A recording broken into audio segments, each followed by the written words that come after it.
Let's get to the phone lines. We've got David on the line from Mobile. Hey there, David. What's your question tonight? Yes, Hey, ma'am. I David. was going to see, is it legal to repossess a car because they simply dropped the insurance on that car? And did you keep the payments up? You weren't delinquent Yes. on payments? Okay. Uh-huh. Bill?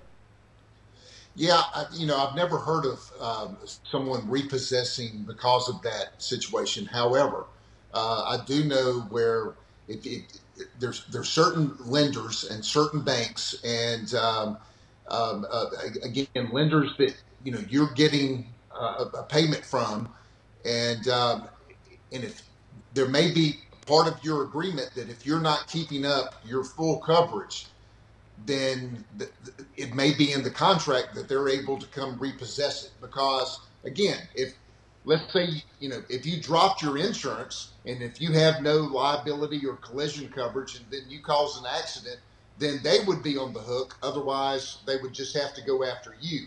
And so it very well may be in their contract that if you do not live up to the terms of the contract, which means keeping insurance, then they may have justification for being able to come and repossess the vehicle, just like if you weren't making your payments.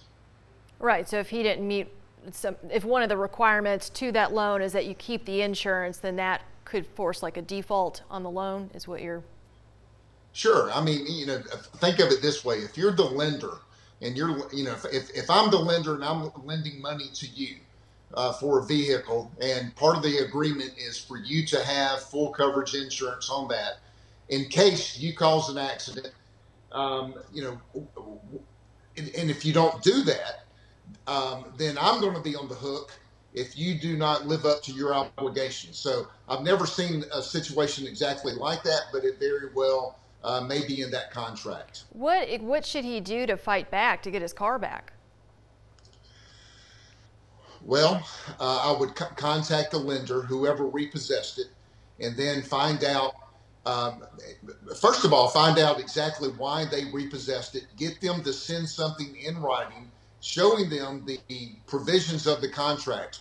Because I will tell you, on the other hand, we have seen many, many cases of wrongful repossession. We've had many cases in our firm before where they have wrongfully repossessed for reasons that were not stipulated in that contract. And so he may very well have a case, but he needs to speak to someone either way just to find out if what uh, the mortgage holder or the lien holder did was legal or not.